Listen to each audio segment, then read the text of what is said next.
Care. Chairman of the American Conservative Union, Matt Schlapp, and veteran of 10 presidential campaigns, leading Republican strategist Ed Rollins. Great to have you. Nice to be with you. To have you both with us. Let me start with, I want to put this up. This just happening in Hawaii, as we said at the outset of the show. A federal judge in Hawaii has just stayed the president's travel ban or extreme vetting order, and this is what he said in part. This from the Obama-appointed Hawaiian judge, Judge Derek Watson. Because a reasonable, objective observer, enlightened by the specific historical context, contemporaneous public statements, and specific sequence of events leading to its issuance, would conclude that the executive order was issued with a purpose to disfavor a particular religion in spite of its stated religiously neutral purpose. End of statement. One of the longest run-on sentences you will encounter even in law, Matt Schlapp, but a reasonable and objective observer in the mind of this judge, God bless him, holds greater weight than the law and the Constitution and the facts before him. Extraordinary writing, I think, in supporting this order against the president's extreme vetting order. But not surprising. So this is what these left-wing judges do, is they don't necessarily just look at the Constitution and the clear interpretation of the words therein, and then look at this executive order, which had expert legal research done to create it. He doesn't look at those words. What he's saying is he looked at Trump's remarks at some rallies and equated them with the Constitution and what's in this executive order. That is absurd, and it's one of the reasons why the American people are crying out for some sanity from their government. Yeah, Hawaii at this point, after you read this, it looks as though it's created a judiciary from an altered state, not another state in the Union. This judge is quite a piece of business. Well, we have over 100, too many, I think it's over 370 federal judges in 94 districts, any one of whom can do what he can do, and unfortunately they're in that ninth court. You mean decide who is and who is not a reasonable, objective observer? I love that. And then unfortunately you go to the Ninth Court of Appeals, which is the most left-wing court in the country. I think we ought to just that to the most whacked out left-wing judicial entity. Matt and I both served in the White House and both tried to undo that by putting a few conservatives, a few balance on it, but we didn't succeed. My sense is this: I think they did the best job they could in fixing it from the original challenge. I think it'll win out, but the problem is you've got another period of time here that goes by, and it just clouds up the concept, and ultimately the vetting and the legislation is what's going to be critical, and that needs to get moving too. Yeah, and so we're back where we were, or where we've been since the first day on February 3rd against the original order of President Trump. It was this revised order was to go into effect tomorrow. It has now been stayed by a clearly impartial and highly objective and utterly reasonable fellow, Derek Watson, out in Hawaii, who thinks he can decide just exactly who who has their heads on straight and who doesn't. I mean, let's turn to another issue, and that is, speaking of heads on straight, the House leadership, the way in which Ryan Care has been rolled out. Matt, we now have the Budget Committee tomorrow. They're within just the thinnest of votes, about 4 votes, in which Ryan Care could go down if the Freedom Caucus and others do not support the legislation. You know, Lou, we watched John Boehner try to operate as Speaker, and we learned, I thought, something, which is just taking a piece of legislation that's cooked up in the Speaker's office and jamming it through will not work. And what it does is it creates more animosity amongst Republicans. And this was rolled out in a way where most people didn't even have a heads up as to what it even contained, including members of Congress, but certainly other conservative journalists, et cetera. And it's a big. You will not pass a Obamacare replacement without conservatives feeling like they have a fair shot at their amendments. And that's what Jim DeMint talked about earlier on your show. And that is what they have to do in order to heal this Republican rift.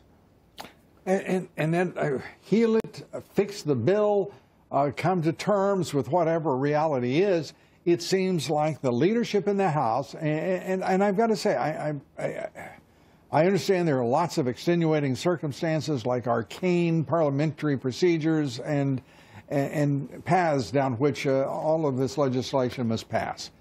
But for crying out loud, they have had all these years, and really make it very clear they know very little about what is necessary.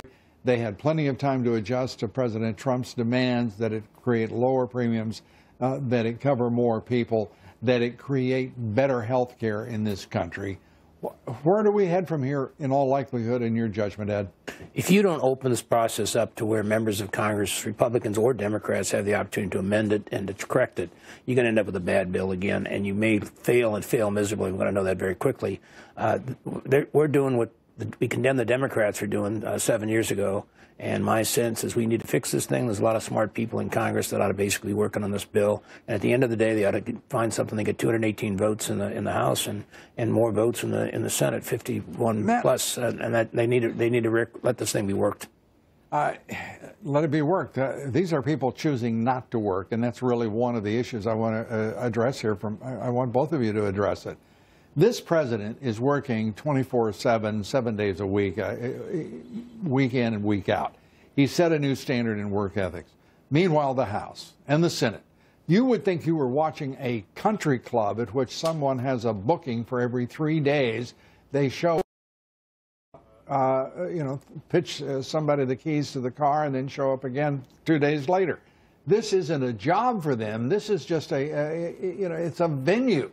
And something of what would you call it, a sinecure from the taxpayers. These people are not working hard, at least most of them. And certainly the leadership isn't trying to move with efficiency, productivity. There's no metric here for success other than whether they're reelected again, whether it's 2 years or 6 years. What are they? When will the Capitol Hill wake up? That's, Lou, that's the most important part of this, besides getting the policy right, which is the other side of this, and Ed knows this well as well, which is if they don't pass an acceptable Obamacare replacement, it's going to be off with their heads. This is the thing that Republicans across this country have been crying about doing for 7 years. It is a shame to squander this opportunity that Dr. Burgess talked about all over this squabble. You heard Dave Pratt on your show. It's worse than that, I think, Matt, if I may say. It's betrayal of a president elected to change the status quo and to root out the establishment, the orthodoxy, and the ossified way of doing things in the nation's capital. You get the last word. They should have repealed it on day one. They repealed it in the past, and then take the year or whatever to find a replacement. But until they repeal it, there's no great pressure on it. We'll have more with Ed and Matt coming up here in moments. Stay with us throughout. A Russian spy ship returning off the east coast of the United States, the Victor Leonov, today spotted 20 miles southeast of the U.S. Navy's submarine base in Kings Bay, Georgia, headed north. The spy ship remaining in international waters, U.S. territorial waters, of course, extend to 12 miles offshore. The Leonov made a similar journey in February, sailing close to naval bases in Virginia and Connecticut. And FBI James Comey and NSA Director Admiral Mike Rogers to testify before the House Intelligence Committee on March 20th. The chairman of that committee, Devin Nunes, today outlined the investigation ahead over President Trump's claim his campaign headquarters have been wiretapped by President Obama. Are you going to take the tweets literally? And if you are, then clearly the president was wrong. But if you're not going to take the tweets literally, and if there's a concern that the president has about other people, other surveillance activities, looking at him or his associates, either appropriately or inappropriately, we want to find that out. And back with us, Matt Schlapp and Ed Rollins. Ed, let me start with you. Well, this story gets more bizarre with every passing day. The House Intelligence Committee making some sort of demand that you either prove prove something or not within 24 hours? I mean, it's preposterous. Well, obviously, if I was advising the president, which I'm not, I would suggest that he talk to the two gentlemen that are talking about bringing before his committee, because they both work for him, and find out if there is anything, and if there's anything there, let them go forward. If there's not anything, basically suggest to the committee there's nothing there. I mean, what the committee is trying to do at this point in time is not find evidence, trying to make the president look foolish, and I just don't think that's fair to him. Do you agree, Matt? I think that if the Obama administration was not surveilling Trump world and the Trump campaign, then why did the New York Times and the Washington Post and all these supposedly eminent media outlets write stories after story after story about how Trump was so wired up with Putin and Russia that there were several investigations going on? I mean, which is it? Were there investigations, and what was the Obama administration looking at these connections with Putin or not? They can't have it both ways, and I think the president is making a very fair point. Let's put on the table what happened. Let's not compromise our national security. Let's go through the intelligence committees, but I want to know what happened. I'm astounded by this, and very simply to the point you're making, Matt. We have had this, 6 months of innuendo assertion that there is a relationship of some kind between Russia and the Trump campaign. Not one scintilla of evidence has been produced by a single agency, by a single preposterous news organization from the left trying to dangle this fruit in front of its users, readers, what have you. And yet we have a situation now, concomitantly, with Devin Nunes and Adam Schiff of the House Intelligence Committee attaching a date certain which to prove that President Obama was surveilling, wiretapping, whatever expression you want to use, President Trump. I mean, Ed, this is an absurdity. Well, it's just a continuation of the circus, and I think Matt makes a very good point. My concern is, anytime you go before a congressional hearing, even if there's no evidence whatsoever, someone on the other side basically leaks, well, there really was some evidence, we just didn't present it or what have you. We have to stop the store if there's nothing valid there. And I think at the end of the day, there's not going to be anything valid there. Nothing valid there, but there is, of course, the continuation of leaks, Matt, from the government now led by President Trump. And it doesn't appear to be improving. It actually seems to be worsening. Yeah, and I want to go back to this idea, which is the press has been covering the fact that there's this investigation going on in Trump world, and they've been talking about the fact that people have been surveilled. I want all these media outlets to apologize to us if they've all been getting the story wrong these weeks. And I do think the leaks are a big problem, and I think these leaks are criminal, and I think they're just trying to create a cloud over President Trump's head and the administration, and I think the American people can see this for what it is, and we have to stay on this.